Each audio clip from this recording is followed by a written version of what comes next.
June 1944, the island of Saipan, Western Pacific.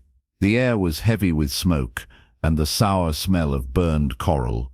In the dense jungle that bordered the cliffs above Tanapag Harbor, a young Japanese nurse knelt beside the wounded. Her white uniform was stained brown with dust and blood. The sound of artillery rolled like distant thunder. For days she had moved between shattered caves, binding wounds, whispering prayers, watching over men who no longer spoke. The army was gone, the officers dead. Only the cries of the injured and the slow approach of American patrols filled the silence now. She had been taught that capture meant dishonor. Leaflets warned that Americans would torture and kill. Her hand trembled over a small vial of morphine, a final mercy for herself if needed. Then the undergrowth shifted. Footsteps, foreign voices. She froze. A figure emerged through the leaves, a helmet marked with a white star. The soldier's rifle lowered slowly. Between them, for a single heartbeat, the war seemed to stop breathing. It was the moment when mercy crossed enemy lines. By the summer of 1944, the Pacific War had reached a decisive turning point. The Japanese Empire, once dominant from Burma to the Marshall Islands, was losing ground on every front. The loss of the Solomon Islands and the fall of the Marshalls had pushed its defensive perimeter dangerously close to the homeland. Among the next objectives on the American map was the Mariana Islands, and at its center lay Saipan.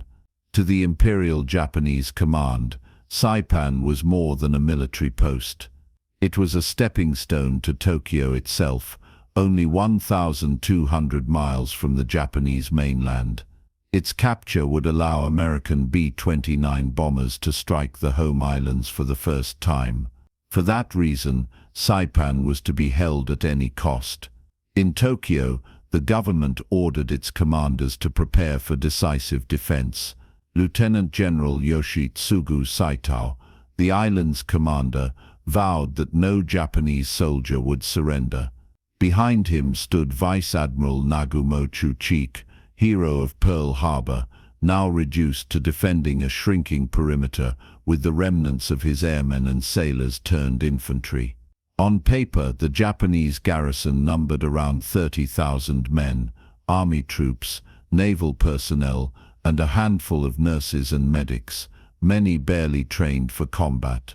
Facing them were over 70,000 U.S. Marines and soldiers from the 2nd and 4th Marine Divisions and the Army's 27th Infantry Division, supported by the most powerful naval bombardment yet seen in the Pacific. For the Japanese defenders, Saipan was not just a battlefield, it was a community. The island's civilian population, roughly 25,000, mostly ethnic Japanese and Okinawans, had been mobilized for the defense effort.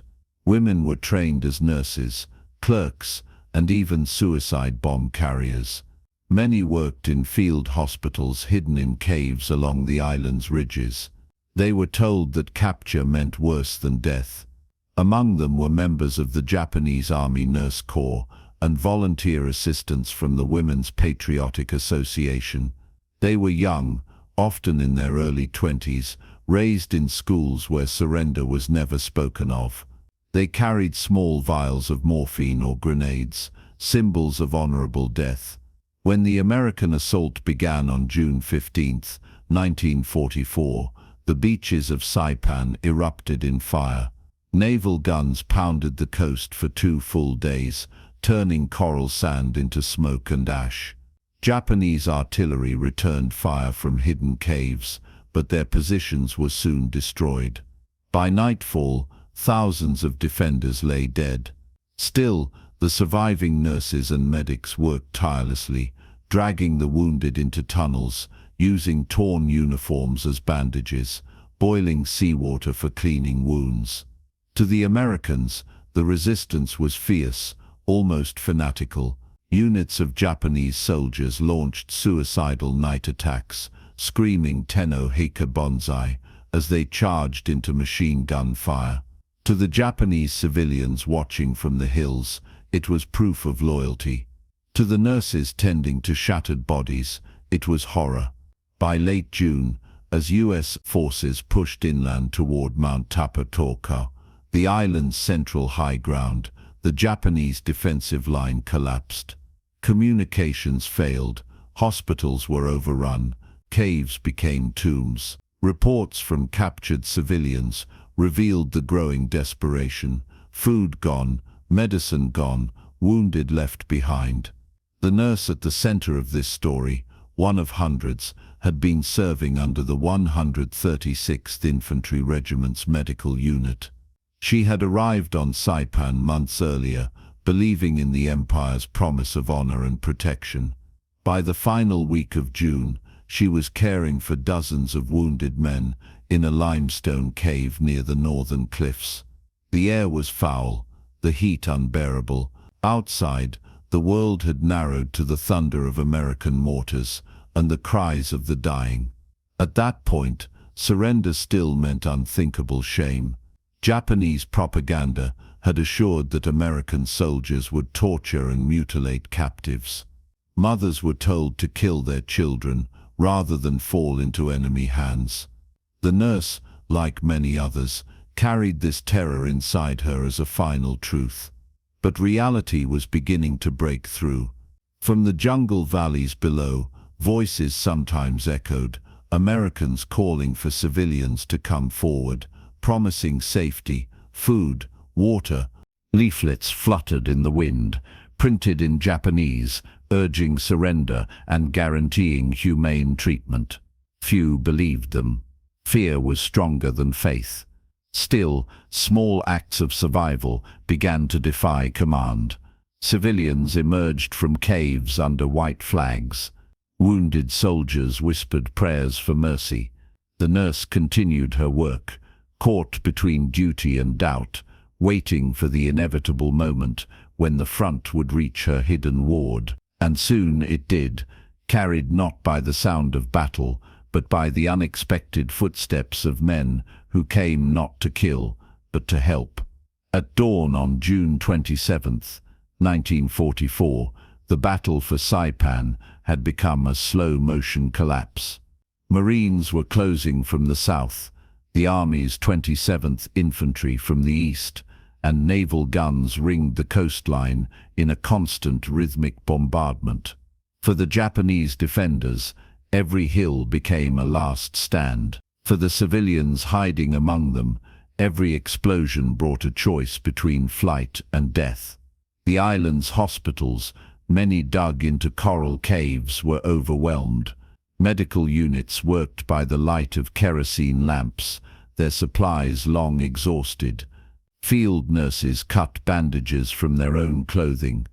Water was filtered through sand or wrung from damp rags.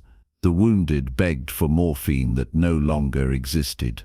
In official dispatches sent before communications failed, Lieutenant General Saito reported that the situation was beyond control. As American forces advanced northward, they encountered scenes of devastation that defied belief. Burned tanks and shattered bunkers littered the road to Garapan, once a thriving port town. The smell of decay hung over everything. Yet, amid the ruins, Marines also found items that spoke of civilian life: children's shoes, sewing kits, medical charts, written in neat Japanese script.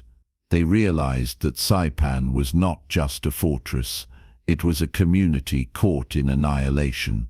Inside one of those communities, in the jungle slopes below Mount Tapasha, the surviving Japanese medical staff continued their hopeless duty.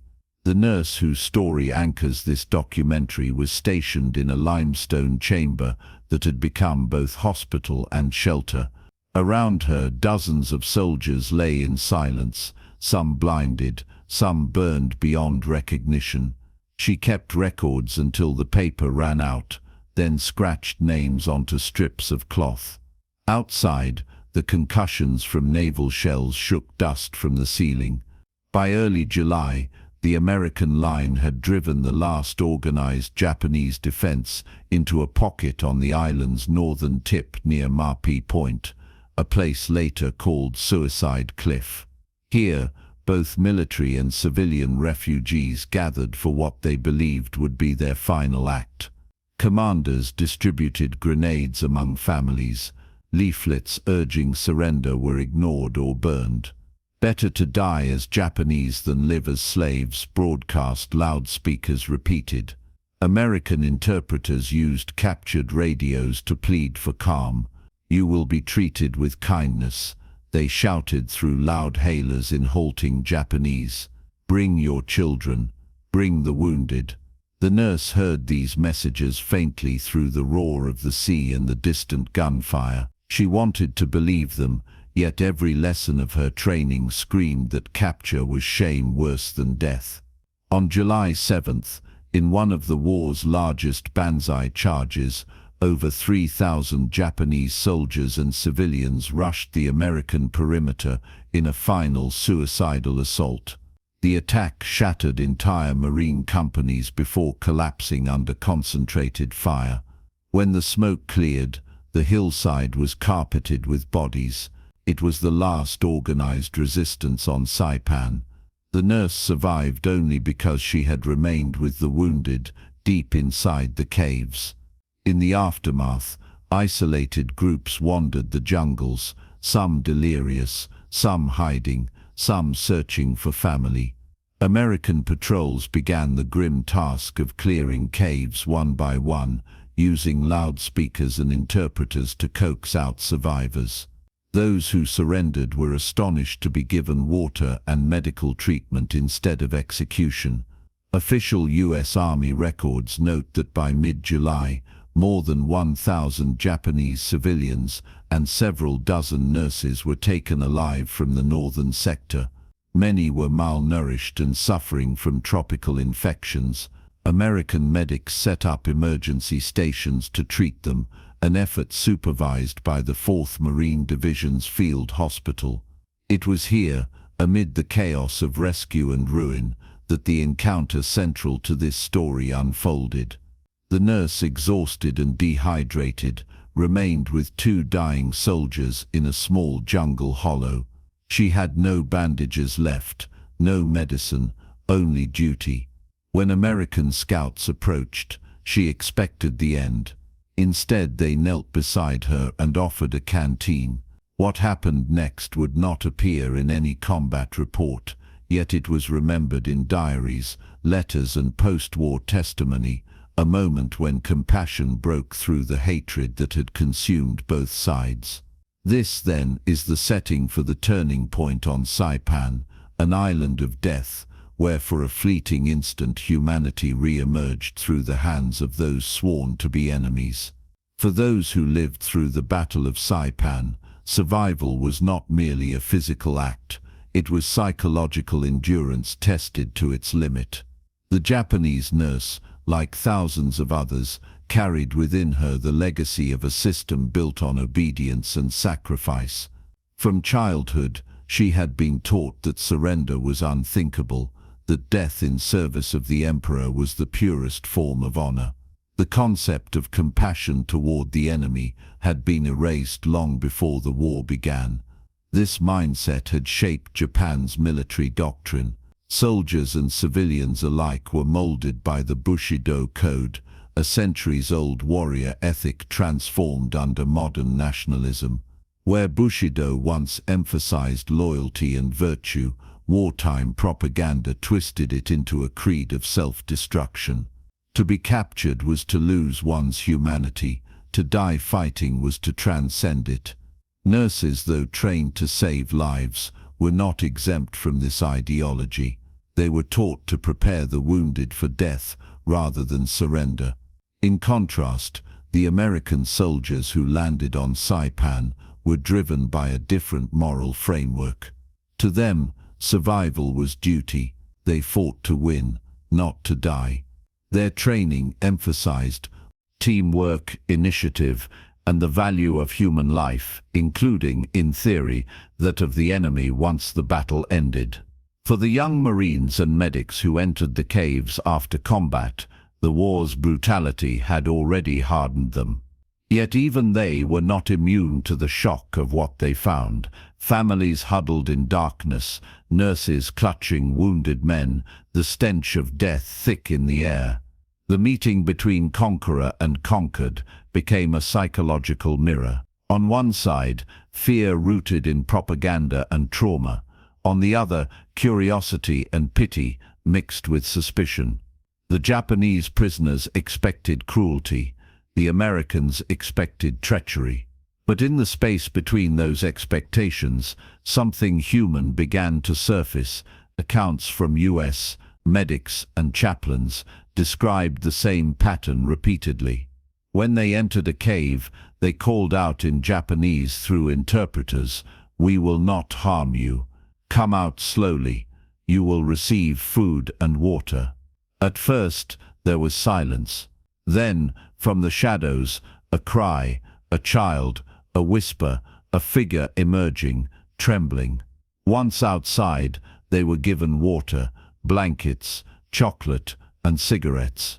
The Americans did not realize that these small gestures carried immense psychological weight. For the Japanese, the experience was disorienting. Years of indoctrination unraveled in moments. "They said the Americans would kill us," one survivor recalled, "but they gave us candy instead." Another woman described her confusion when a Marine offered her his field jacket to wear against the evening chill. "He was young, like my brother. I did not understand why he would care if I was cold." The nurse, in particular, embodied that internal conflict. Her duty told her to die. Her instinct told her to live. Every action she took, bandaging a wound, shielding a child, defied the fatalism that surrounded her. When she encountered American soldiers who lowered their weapons instead of firing, her understanding of the war fractured. Fear remained, but it began to coexist with disbelief and eventually with gratitude. Psychologically, Saipan became a microcosm of two ideologies colliding. Japan's system demanded total submission. America's permitted individual morality. The result in that jungle encounter was a paradox, an enemy combatant saved by her enemy's conscience. The human cost of that psychological collision extended far beyond the island. In post-war interviews, many former Japanese nurses spoke of the guilt that followed them. Guilt for surviving when others did not, for accepting kindness from those they had been told were monsters.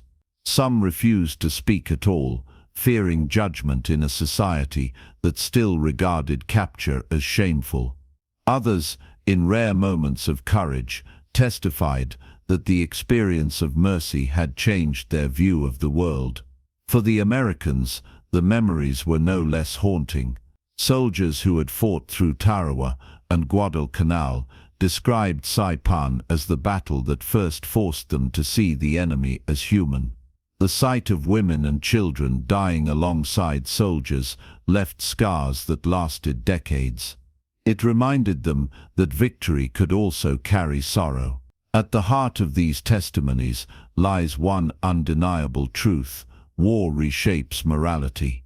In the jungles of Saipan, the idea of what it meant to be an enemy blurred. The Japanese nurses' tears, shed in fear and relief, became symbols of that transformation, a reminder that even in total war, the boundaries of humanity could still bend but not completely break. Behind every emotional moment on Saipan stood an enormous logistical and tactical framework. The battle was not just a clash of armies, but of entire systems, two nations defined by radically different ways of waging war. Understanding how those systems collided explains how moments of mercy could even occur amid such destruction. From a military standpoint, Operation Forager, the Allied campaign to seize the Mariana Islands, was one of the most ambitious amphibious operations of the Pacific War.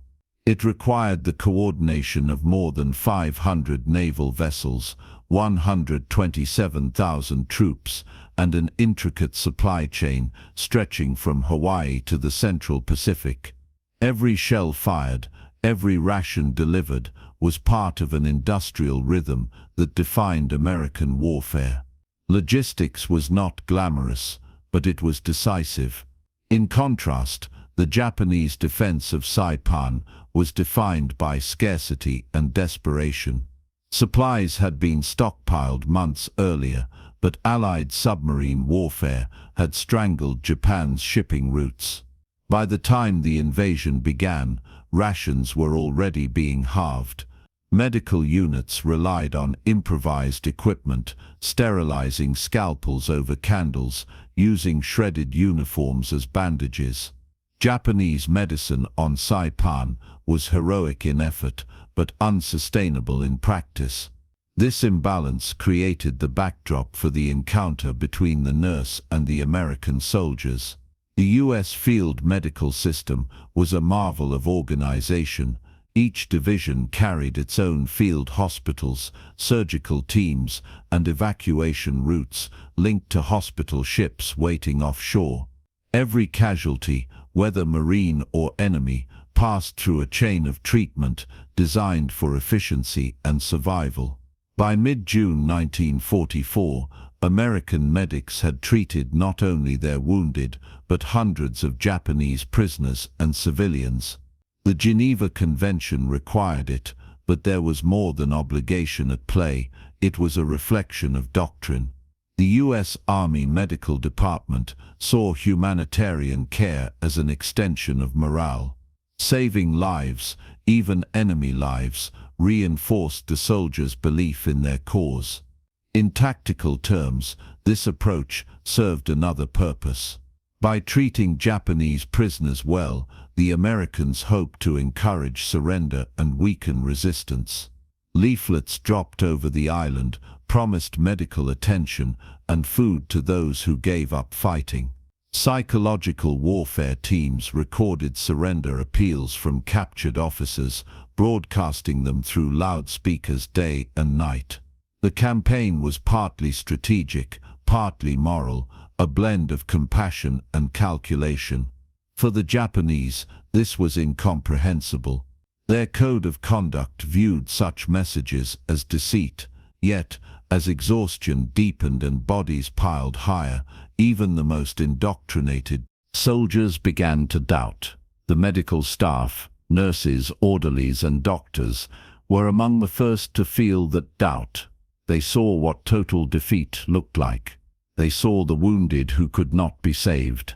They saw the futility of continuing to fight when no help would ever come. When American medics finally reached the caves, they brought not only first aid, but an entire philosophy of triage and care.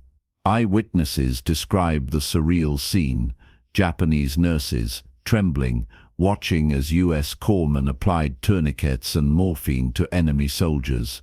For the Americans, it was standard procedure. For the Japanese, it was unthinkable. That moment marked the collision of two medical cultures. The Japanese nurse was trained to ease death.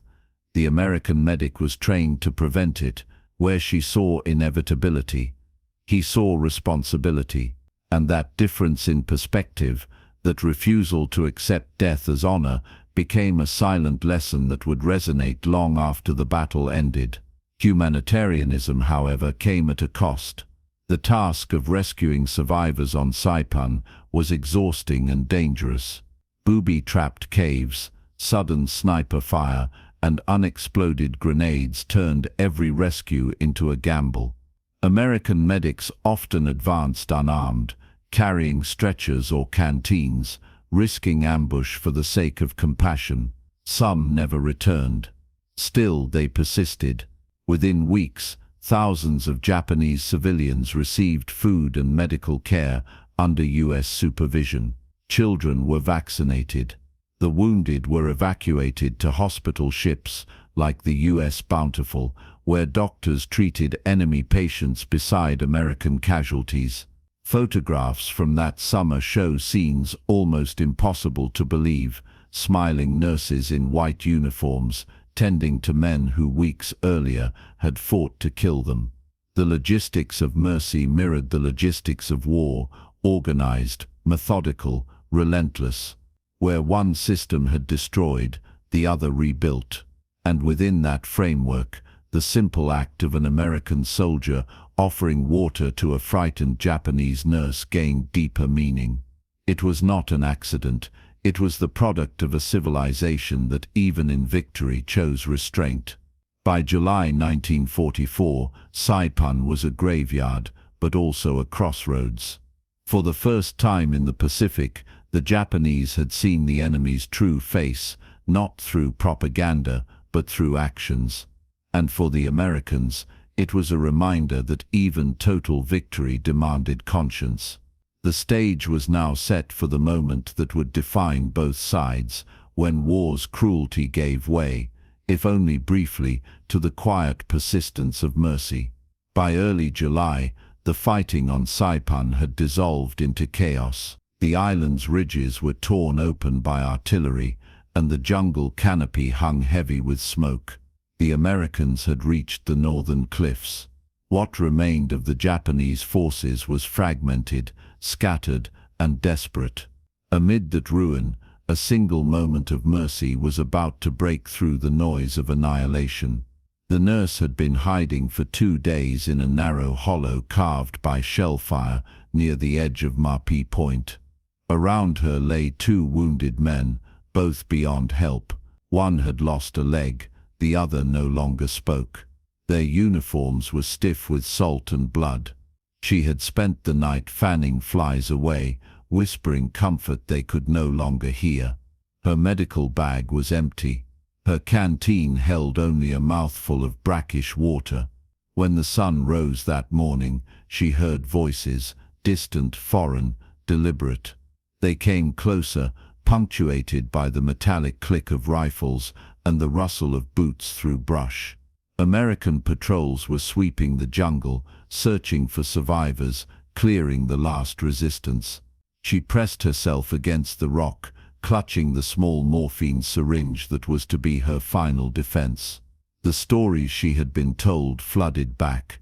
Americans desecrating corpses, killing prisoners, mocking the dead. She closed her eyes, preparing for the worst.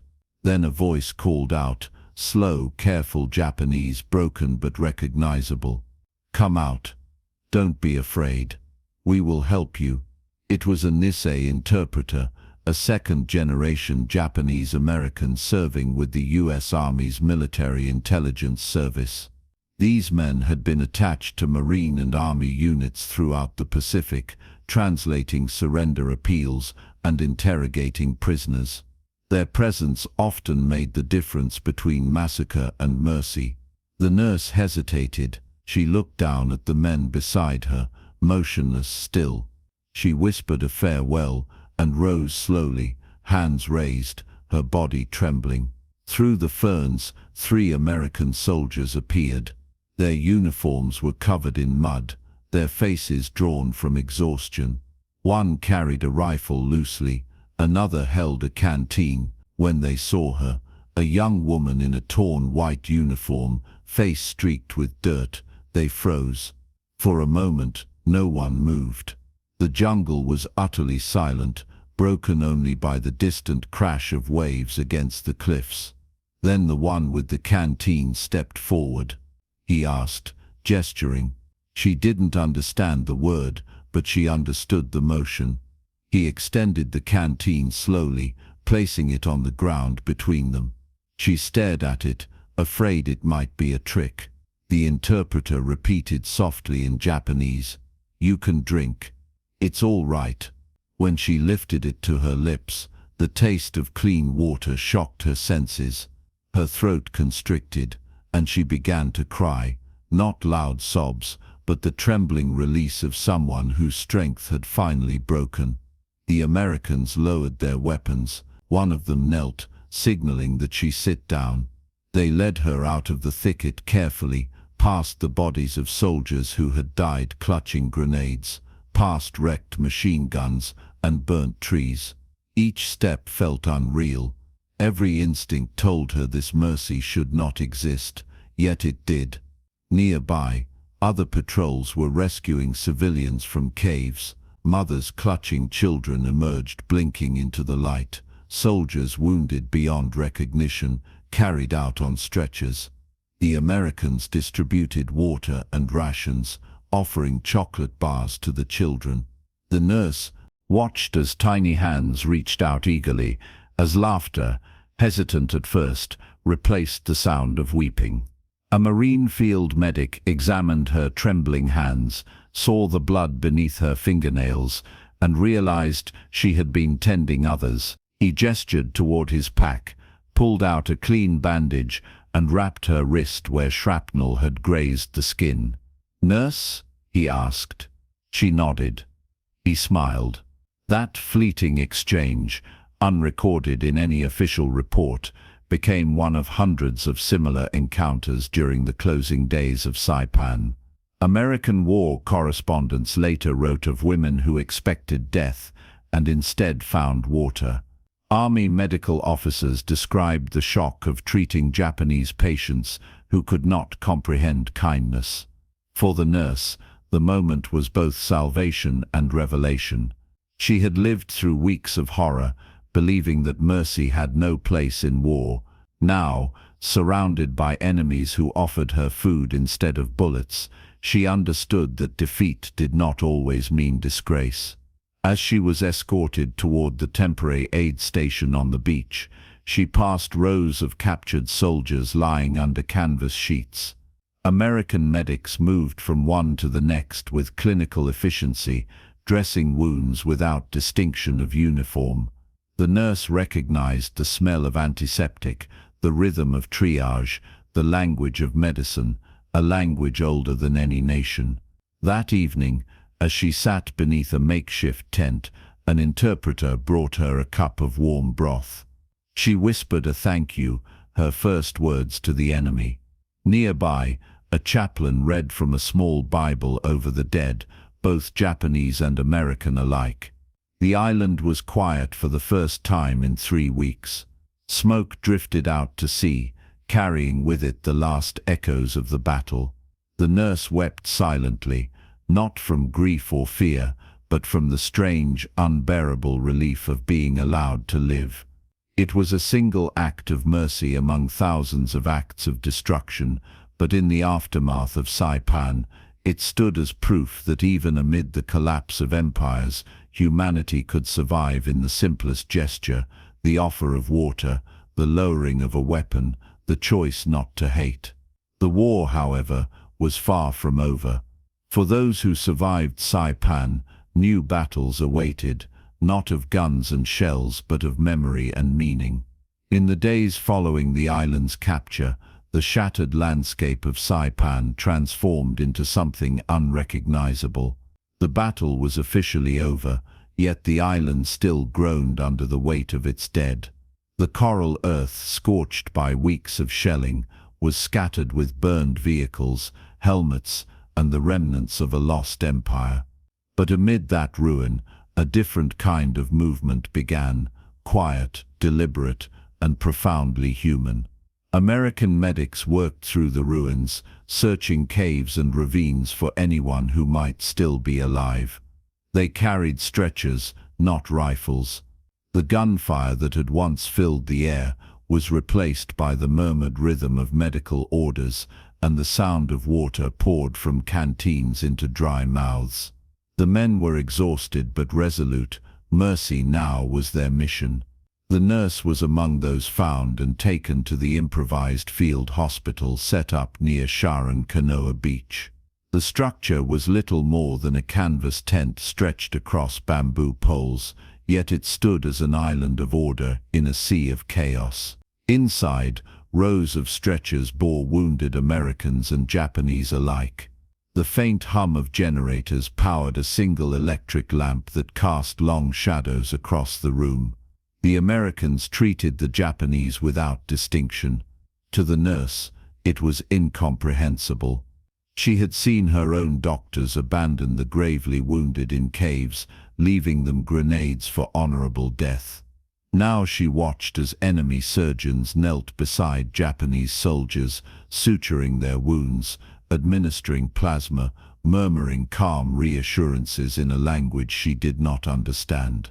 For the first time since the invasion began, she allowed herself to sleep. When she awoke hours later, the world felt different. Outside the tent, Marines were building shelters for civilian refugees. Navy corpsmen handed out rations, canned meat, rice, chocolate. She saw a group of Japanese children sitting cross-legged, unwrapping bars of Hershey's chocolate as though they were handling treasure. Their laughter drifted through the camp like a sound from another life. A U.S. chaplain visited her, accompanied by a Nisei interpreter. He asked simple questions: her name, her unit, whether she was in pain. She answered softly, eyes lowered. The chaplain did not press further. Instead, he left her with a cup of hot tea and a single line written in Japanese on a scrap of paper. To care for life is to honor all gods. Those words haunted her. They contradicted everything she had been taught, that only through death could loyalty be proven. Yet as she watched Americans treat her wounded countrymen, she began to see a new kind of honor, one born from preserving life rather than taking it. Elsewhere on the island, U.S. commanders were confronting the human toll. Over 30,000 Japanese soldiers were dead. Nearly 1,000 American servicemen had fallen, but it was the civilians, the women and children who had leapt from cliffs or died in crossfire, who left the deepest scar. Lieutenant General Holland Smith, commander of the U.S. Marine Forces, later wrote in his report, "We faced an enemy who preferred extinction to surrender, and yet when they lived, they were more like us than we imagined." That realization echoed across the Pacific. Saipan became more than a victory. It was a revelation. The Americans had learned that their enemy was capable of both fanaticism and tenderness. The Japanese survivors, meanwhile, carried home stories that would one day undermine the myths of their empire. Among those stories was that of the nurse, the woman who had wept when her captors offered her water instead of death. In the weeks that followed, she recovered strength. She helped American medics communicate with wounded Japanese prisoners, translating medical terms and calming those too terrified to accept treatment. Her hands, once shaking, grew steady again. To the American doctors, she was simply the Japanese nurse, quiet and diligent. To the survivors who recognized her, she was a living contradiction, proof that survival was not shame. When the hospital ship USS Bountiful arrived offshore to evacuate the wounded, she was among those selected for transport. As she boarded, she looked back at Saipan. The cliffs, the jungle, the smoke still rising in thin blue columns. The island had been both her hell and her salvation. On the deck, she passed rows of stretchers. Beside each cot lay small tokens, a folded flag, a chocolate wrapper, a letter home. The ocean breeze carried the scent of iodine and salt. A marine nurse offered her a blanket and smiled, not realizing that this simple act would be remembered for the rest of the Japanese woman's life. Years later, she would write of that day in her post-war memoir, "I thought I had lost everything, my honor, my country, my reason to live. But when they gave me water, I learned that compassion survives even in war." That day, the enemy became human again. For historians, her testimony stands among the few surviving voices that describe the human side of Saipan. It captured the essence of what made the battle both a tragedy and a turning point, not only for strategy, but for morality. By the time the ship sailed from the island, the nurse was no longer the same woman who had hidden in the caves with a syringe in her hand. The uniform she wore still bore the red cross stitched by her comrades, but its meaning had changed. It was no longer a mark of empire, but of healing. The war would continue for another year, through Iwo Jima, Okinawa, and finally Hiroshima. But for her, and for many who witnessed the strange mercy on Saipan, the battle had already redefined what victory and defeat truly meant. When the guns finally fell silent on July 9, 1944, the Battle of Saipan had ended in what American commanders called total victory. But what remained on the island was far from triumph. The landscape was a graveyard, a mosaic of shattered trees, burnt tanks and tens of thousands of bodies. The price of the conquest was staggering: over 3,400 Americans killed, 10,000 wounded, and nearly 30,000 Japanese soldiers dead. Yet even these numbers failed to capture the deeper cost, the collapse of an entire belief system. For Japan, the loss of Saipan was more than a battlefield defeat. It was the shattering of a strategic and psychological shield. The Marianas had been the outer wall protecting the homeland.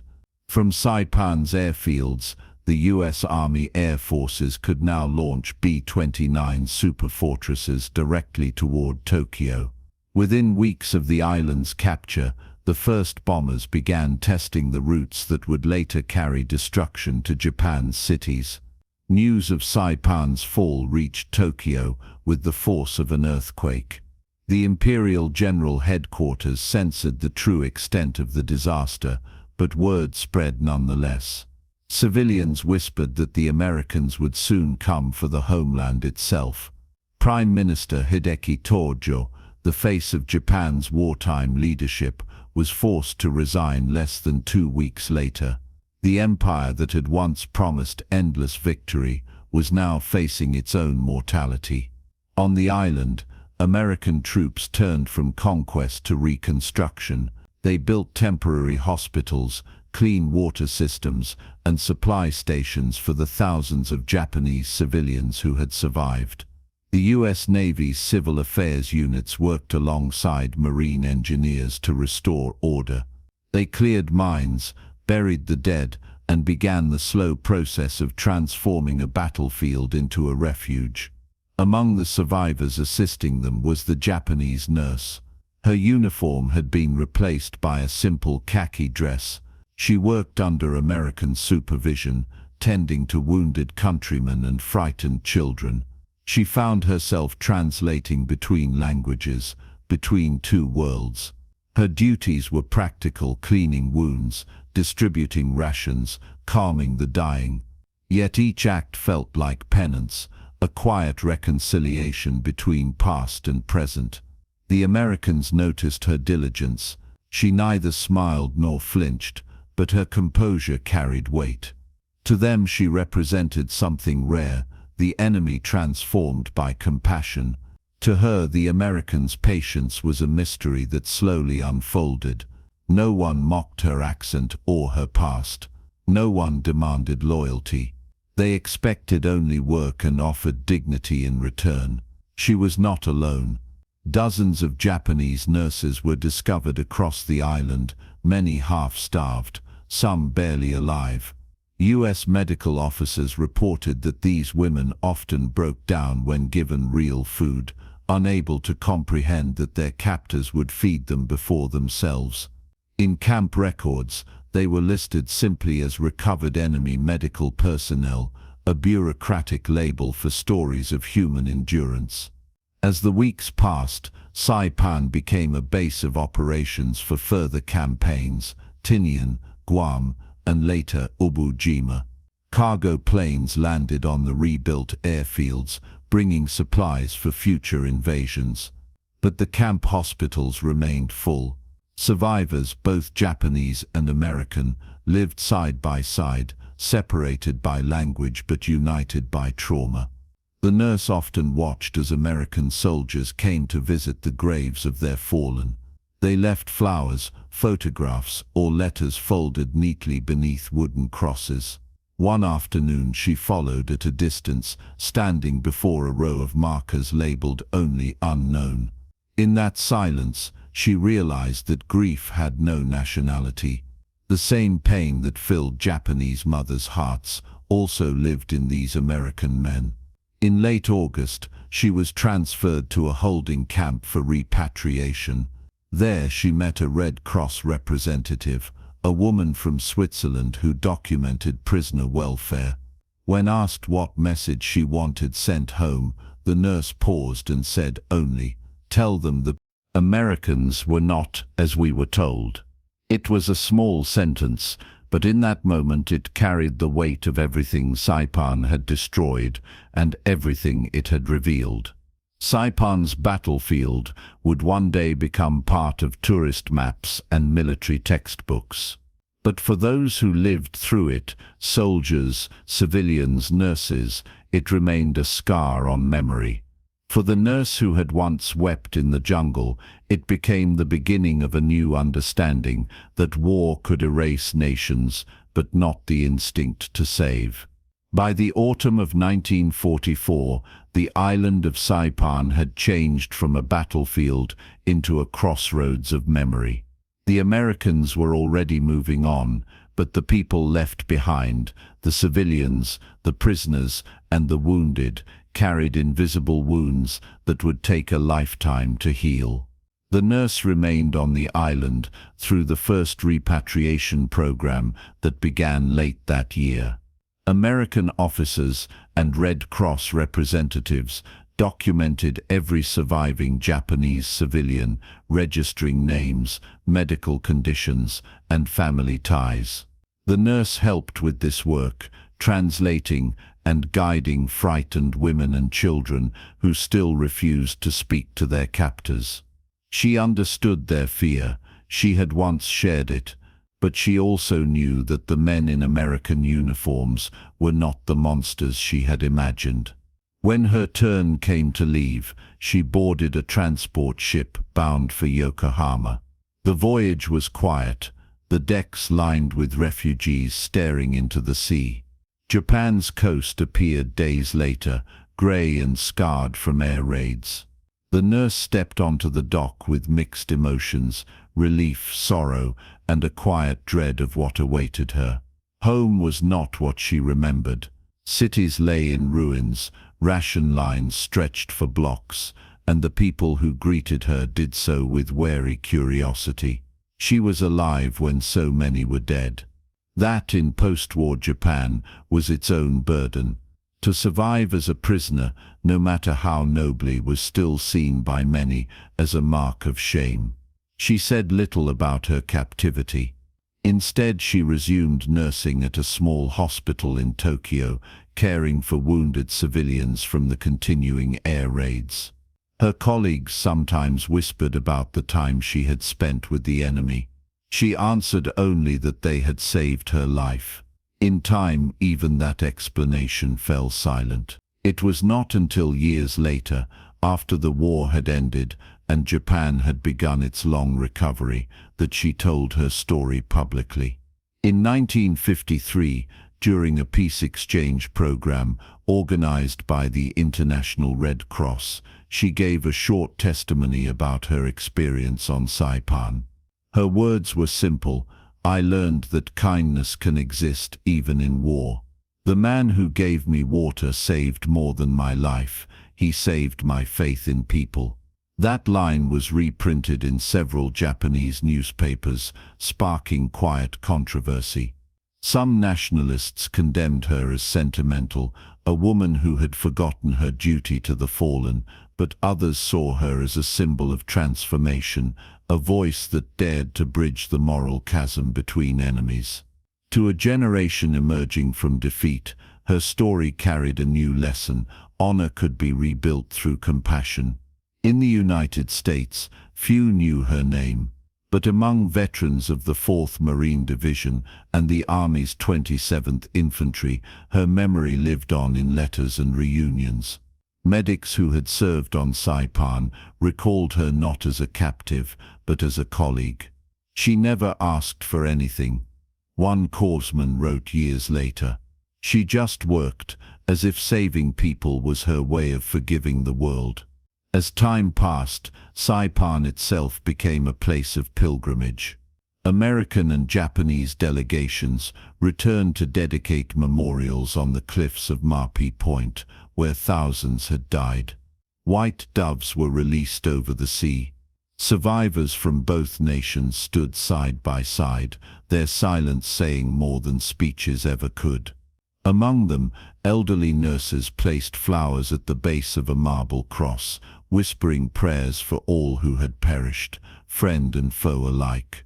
The woman who had once wept in the jungle was among them. She stood facing the wind, eyes closed, remembering the day fear gave way to mercy. She carried no bitterness, only gratitude for the soldier who had lowered his weapon, for the life she had been allowed to rebuild, for the proof that humanity could endure even in the heart of war. When she died many years later, her obituary was short. It mentioned that she had served as a wartime nurse and later as a humanitarian volunteer. But among her few possessions, her family found a single keepsake wrapped in faded cloth, a small American canteen, its metal dented and scratched by time. Inside, folded neatly, was a slip of paper bearing a single phrase she had written long ago: "Water of life, given by an enemy, remembered as a friend." History remembers battles for their outcomes, the flags raised, the ground won, the numbers counted. Yet in every war, there are moments that never appear in official reports, moments that alter the meaning of victory itself. The story of the Japanese nurse on Saipan is one such moment. The Battle of Saipan marked the fall of an empire's illusion and the rise of a new kind of warfare, one fought not only with guns, but with ideas about humanity, mercy, and identity. It showed that compassion could exist in a place built entirely for destruction, in that single act. A soldier lowering his rifle and offering water to a terrified nurse, the boundaries of war shifted, however briefly. Saipan became a symbol of both the cost and the possibility of understanding. For the Americans, it was proof that moral strength could endure even amid chaos. For the Japanese, it was a wound that demanded reflection, a recognition that honor need not require death, and that survival could carry its own dignity. The nurse's life, simple and unrecorded beyond her few words, reflected something larger than one encounter.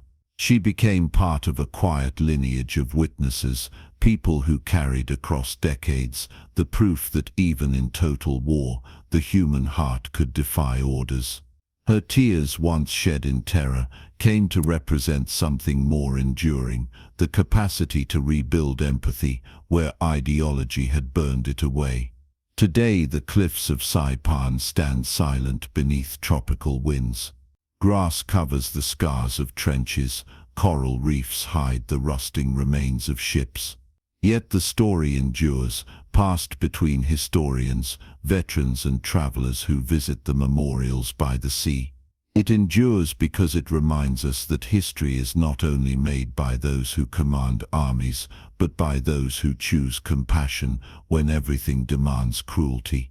In the end, Saipan's legacy is not only measured in miles gained or fortresses lost, but in that quiet moment when a nurse drank from an enemy's canteen and discovered that mercy, even in war, is the truest act of strength.